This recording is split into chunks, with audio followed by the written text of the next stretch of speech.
এতগুলা সরকার এসেছে, জাতীয় সংসদে কোরআনের একটি আইনও চালু করে নাই। মাননীয় স্পিকার, সবচাইতে লজ্জা, সবচাইতে দুঃখজনক কথা হলো এটা। আমি চ্যালেঞ্জ দিলাম, জামাতে ইসলামের কোন নেতা বলেছে আমার কাছে যে জান্নাতের টিকিট আছে বিক্রি করছি? মাননীয় প্রধানমন্ত্রীকে জবাব দিতে হবে, বাংলাদেশে কেন নামাজ চালু করা হলো না? চাঁদাবাজ কোনো দলের সদস্য হতে পারে না। চাঁদাবাজ চাঁদাবাজি, তাদেরকে ধরতে হবে, গ্রেপ্তার করতে হবে। অতএব আসুন বাংলাদেশে মানুষের আইনের কবর রচনা করে কোরআনের আইন প্রতিষ্ঠা করি রব্বুল আলামিন। দুনিয়াতে আমরা কেউ থাকবো না, মরার পরে আমাদের আসল জায়গা। এখানে যা আলোচনা হচ্ছে সব দুনিয়া কেন্দ্রে গিয়ে আলোচনা হচ্ছে, আখিরাতে কি হবে এই চিন্তা কারো মনে নাই। আল্লাহ তাআলা সূরা আল ইমরানের 185 নম্বর আয়াতে বলেছেন, ফামান জুহজিহা আনিন নার ওয়া উদখিলাল জান্নাত ফাকাদ ফাজ। যে ব্যক্তি জাহান্নামের আগুন থেকে বাঁচতে পারলো সেই সত্যিকার সফল হবে, এবং জান্নাতে প্রবেশ করতে পারলো সেই সত্যিকার সফল হতে পারবে। মাননীয় স্পিকার, সংসদ লবিতে ঢোকার সময় আল্লাহর প্রতি পূর্ণ আস্থা এবং ঈমান, এটা দেখার পরে মনে হয় যে আল্লাহর প্রতি যদি ঈমান থাকে তাহলে তো আমাদের আইনের উৎস আল কোরআন। কোরআনের বিধান বাংলাদেশে চালু হওয়া উচিত ছিল। মাননীয় স্পিকার, 90% জন মানুষ যারা কোরআনে বিশ্বাস করে, এই কোরআনে যে বিধানগুলো আছে 6666টি আয়াতের মধ্যে not less than 1000 আয়াত belong to the positive order and not less than 1000 আয়াত belong to the negative order। 1000 আয়াত আছে যেগুলো হাবোধক আইন, 1000 আয়াত আছে যেগুলো নাবোধক নিষেধ।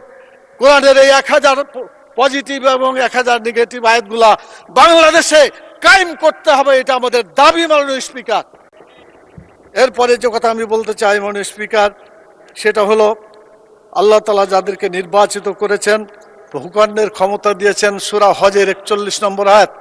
মাননীয় প্রধানমন্ত্রী আছেন, তার দৃষ্টি আকর্ষণ করে সকলকেই বলতে চায়, আল্লাযীনা ইম্মাক্কান্নাহুম ফিল আরদি আকামুস সালাত ওয়া আতাউয যাকাত ওয়া আমারু বিল মারুফ ওয়া নাহাউ আনিল মুনকার। যারা রাষ্ট্র ক্ষমতা পাবে তারা দেশে নামাজ চালু করে মানুষের চরিত্র ভালো করে দেবে, এবং যাকাত চালু করে মানুষের ক্ষুধা দারিদ্র বেকারত্ব দেশ থেকে তারা বিতাড়িত করবে। ভালো কাজ করে মানুষকে শান্তিতে থাকতে দেবে, খারাপ কাজ বন্ধ করে অশান্তির আগুন থেকে মানুষকে রক্ষা করবে। কিন্তু দুর্ভাগ্য, আওয়ামী লীগ এসেছে 6 বার, বিএনপি 5 বার, জাতীয় পার্টি 2 বার। এতগুলা সরকার এসেছে, জাতীয় সংসদে কোরআনের একটি আইনও চালু করে নাই। মাননীয় স্পিকার, সবচাইতে লজ্জা, সবচাইতে দুঃখজনক কথা হলো এটা। আমরা চাই আমরা এই দেশে কোরআনের আইন চালু করে মানুষকে মুক্তি দেব। আমি মাননীয় প্রধানমন্ত্রীকে বলবো, আপনাকেও জিজ্ঞাসা করা হবে, আমাকেও করা হবে, বাংলাদেশে কেন নামাজ চালু করা হলো না? কেন যাকাত চালু করে ক্ষুধা দারিদ্র বেকারত্ব দেশ থেকে দূর করা হলো না? কেন ভালো কাজ চালু করে মানুষকে শান্তিতে থাকতে দেওয়া হলো না?